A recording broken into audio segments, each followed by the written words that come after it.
anytime you go on the road in this league, you're going to be in tough environments on the road. I think it's really hard to play here at Davis Wade Stadium. Anytime you're on the road, you know you're going into a hostile environment. I think our guys, especially the older guys, have played in most stadiums in the league. They know what they're getting into. Go to work today. Go to work today. Go to work today. Woo. No, 1, 2, 3. 1, 2, 3. No. Let's go, right? Love that effort, that strain we're going to go play with for 60 minutes. Love every minute of it. Love every minute. Enjoy it.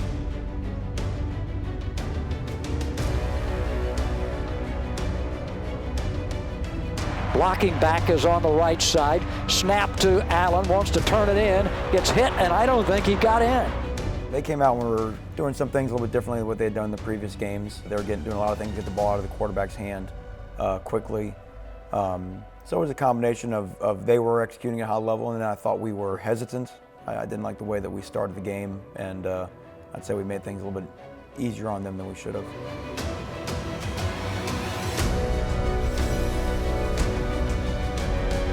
Bulldogs in their own territory. Trip receivers to the right. Prescott off the play action. Fires complete inside the 45. Field goal attempt. And it's on the way, and it is plenty long, and it is good. And he has split the uprights again.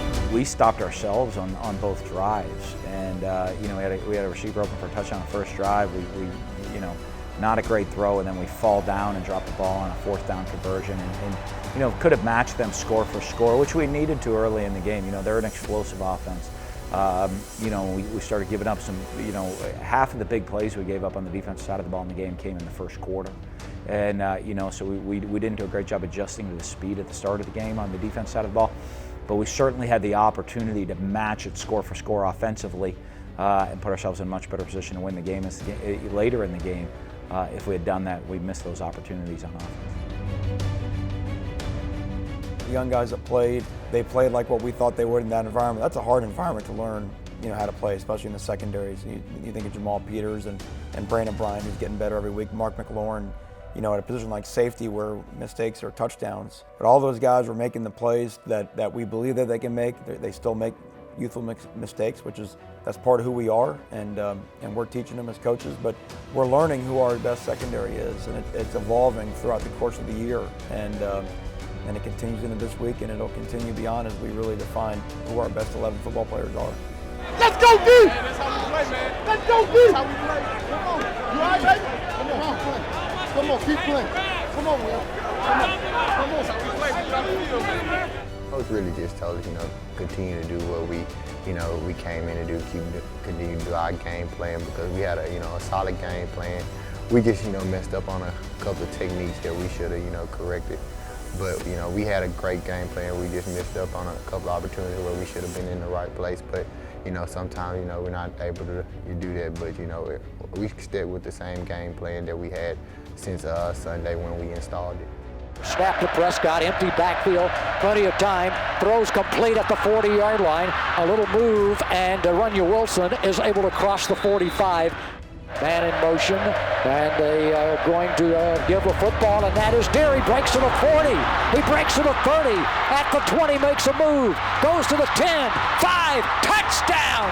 Malik Deere on a run out of the backfield. When I got out the backfield, I came around the corner, I ain't see nothing there, so I just started running, and then I seen the safety come across, and I was like, I could have went straight, and he could have shoot screen tackled me, or I could have just knocked him out the way and got in the end zone, so I just took that route. He just did a great job of setting the guys up, hitting it outside, and then had opportunity in open field and made a guy miss and score, and that was just an outstanding run by him. There is a handoff, and Carson on a big hole to the left side goes into the end zone untouched for the touchdown with just 20 seconds before halftime. That drive right before halftime was a real blow to the gut. In that offense, all it takes is a couple plays to get them going, and again, they were able to execute a couple passes that we felt like we should have stopped. And so from that point, we were still disappointed, but we went in the locker room. We told them we were just down 2 scores. It's like being down 2-0, and we knew we had the ball coming out first, and we knew if we could just get a score and put pressure on them in that stadium, that they would feel it, and we'd have a chance to steal it at the end.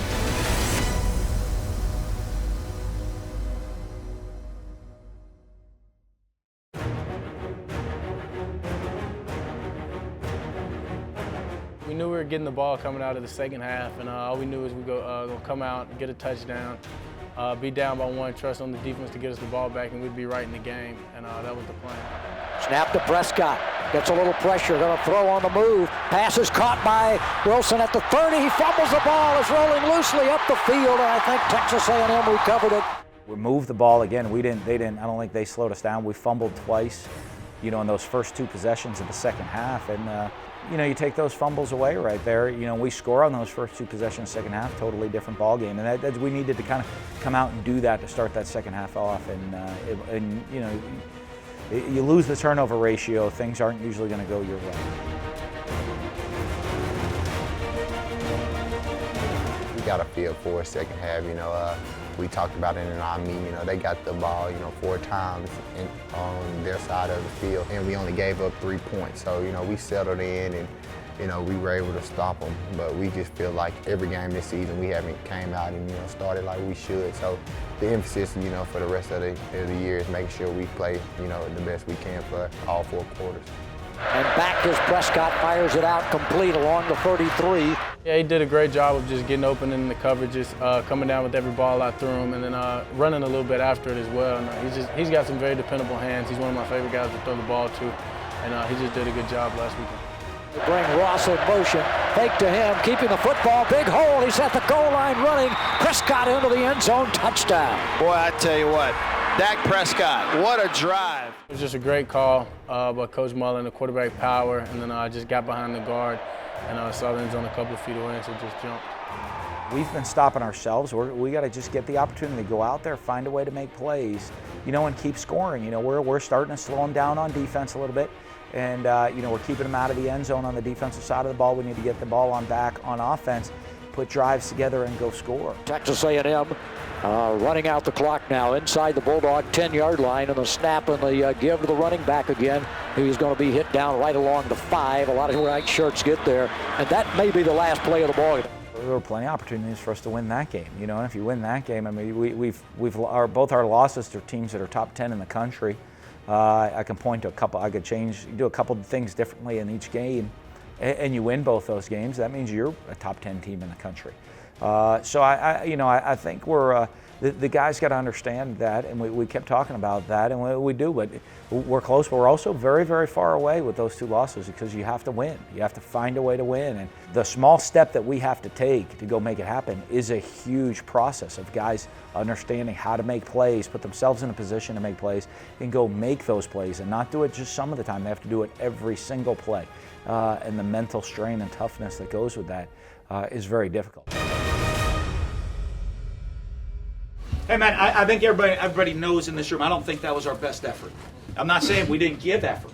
I'm not saying we didn't want to go out there and play great and win the game. But I'm not sure that was the best we could have played against that team, okay, in a lot of different facets of the game. Okay? And there's a lot of different little things that happened that could have made that game an awful lot different. An awful little different facets that could have made that game a little bit different. Now, there's no panic. There's no worry about anything. Okay? We'll talk through it all tomorrow. Okay, because I'm going to tell you what, when you get emotional after games like this, sometimes there's like, because we want to win, right? I hope everybody in here is a little sick because we want to win so bad, okay? I want to do whatever it takes to win a football game. I hope you're that desperate. I hope that's what's important to you. You guys understand me? Yes, sir. Are we that way as a team? Yes, sir. Are we? Yes, sir. Okay, that's good. That's good, because if we have that, we're going to be fine. If we have that, this whole season's going to work out just fine. Don't you worry about a thing. If we have that desire to continue to push ourselves to be great, and that desperateness to go find a way to win. I'm telling you what, because here's the thing. Yeah, we got our rope, right? We always got our rope. What do we say? Don't what? I don't know that anybody, I don't think there's a person in here that let go of that rope today. Hey, if you don't let go of the rope, you always got a chance. Now, what's the next step, though? I'm holding that rope. I didn't let go. What do I got to do, Zach? I got to pull that in. I'm not sure we did that enough tonight. I don't think we let go of that rope. We battled. But I think everybody was waiting to see who was going to start pulling it in. Everybody understand that? Yes, sir. Yeah, everybody. As coaches, all of us, we're all in this. Everybody's one family in here together. Yeah? But everybody, yeah, we got to learn how not just to not hold on to the rope. At times, we got to just go turn and start pulling it back in our way, too. That's what it's all about. That's how we go win. And great things are still ahead of us for this team. There's a lot of great things ahead of us for this team. Okay? A lot of great things. And it's a long season. Everybody good? Yes, sir. Everybody good? Yes, sir. Everybody good? Yes, sir. Good job, man. Hey, this right now, this is going to be an interesting mark for us because I think great things are in store for us right now because I think we're awful close. And I think when you guys see how close we are, all right, and I think all you got to realize is I'm not just holding the rope. All I got to do is pull a little bit, reel it back in, okay? Great things are going to happen for us moving forward, okay? Dak, break them down, get in there, let's get out of here. Get it tight. Just like Coach said, man, don't wait on nobody to make a play, man. Make a play. Make a play for yourself, make a play for this team. We got plenty of opportunities to get better all through this week. Tomorrow, get better. Let's go. We're going to get better. Every single day we step into that facility, on and off the field, in the film room, on your iPad, whatever it takes, on that football field. We're going to take advantage of every opportunity and get better, man. We're going to pull this rope in together as a team, man. Let's go. Hey, be positive about the situation. Like Coach said, good things ahead, man. Team on 3. 1, 2, 3, team.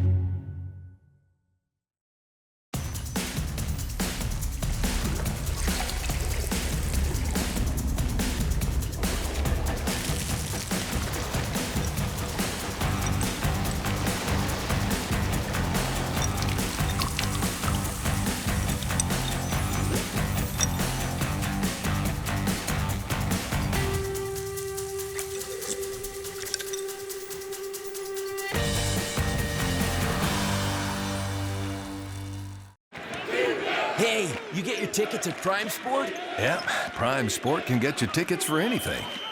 Even if it's sold out? Even if you want a VIP experience. Even if you want impossible to get seats? Even for a once-in-a-lifetime event. Sorry. Even if you want to hang with celebrities? Prime Sport is the best. The best! Prime Sport. Events that move you.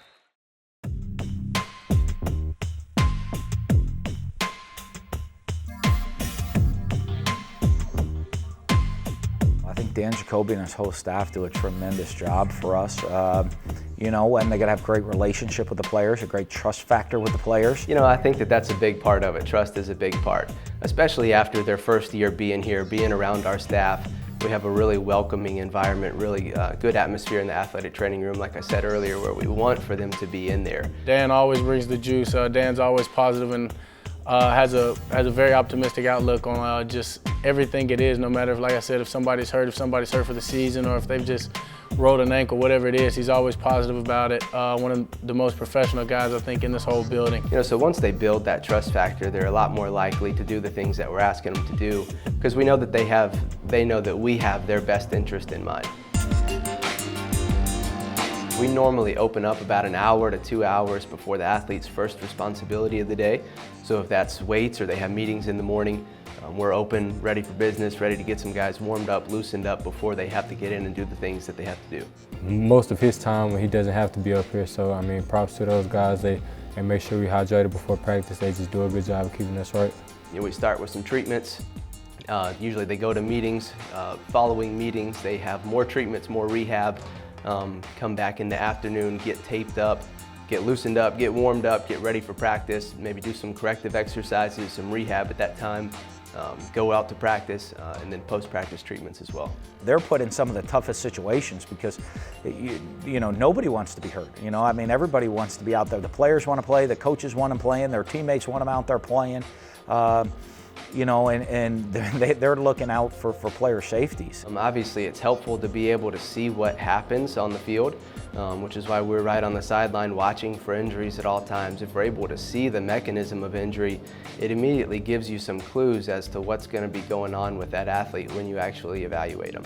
And a lot of times, they're trying to protect players from themselves, because guys are so competitive. They want to get back out on the field and go play. Ever since these guys started playing football when they're 5, 6 years old, it's just been beat into them that they, that they have to tough out every single injury.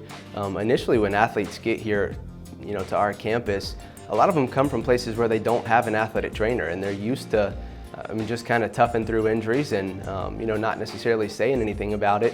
One thing that we encourage them to do here is to get in and see us. If we don't know that something's bothering them, we're certainly not able to help them with that. And what Coach Mullen probably meant was that, if a guy's trying to tough through an injury at 85%, if they would get in there and see us and let us help them, hopefully we can get them back to 100% where they're able to contribute on the field. I think they do an excellent job of trying to keep our guys healthy in the first place and keep them healthy before they get hurt.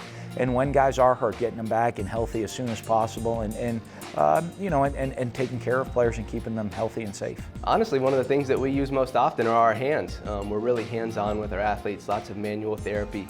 But from a gadget standpoint, one of the things that we got last year that's been a huge addition for us is our Alter G treadmill, anti-gravity treadmill. What that does is allows athletes to get into a treadmill and get unloaded, so we are able to reduce their weight and able to have them, if somebody's suffering from a lower extremity injury, we're able to have them get back to activity sooner because you're able to unload that joint, get them moving faster than you would be able to on ground. I think most athletic trainers that are in this profession for the long term is the best part of the job is seeing our athletes get well, being able to take somebody through a rehab progression where they're not able to do the things that they want to do and see them be healthy and perform at the level where they want to be is obviously the most rewarding part of our profession.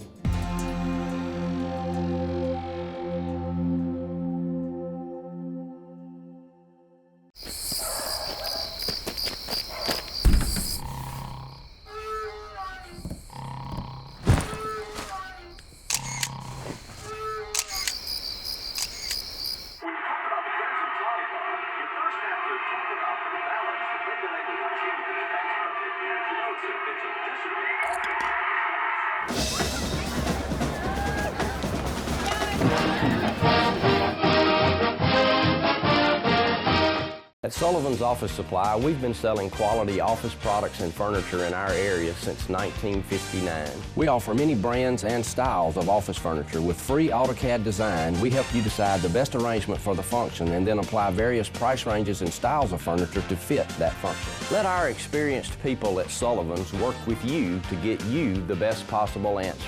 You like working with us because we work with you. Sullivan's.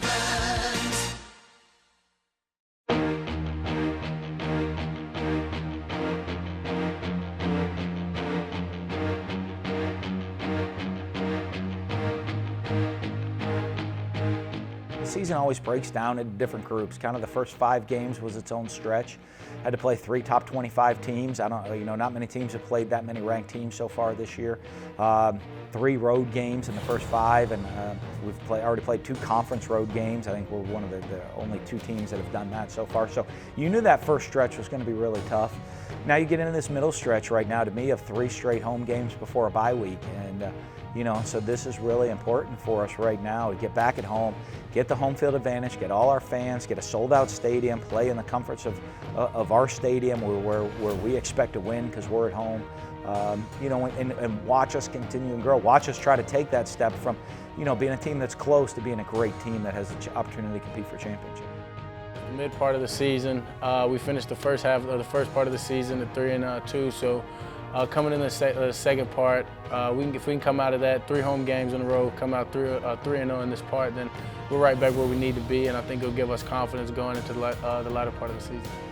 We're back at home, don't have to travel, don't have to get on a bus or a plane, and know that we'll be in Starkville here with our fans that we call family to cheer us on for 4 quarters, and we hope we can put on a great show for them.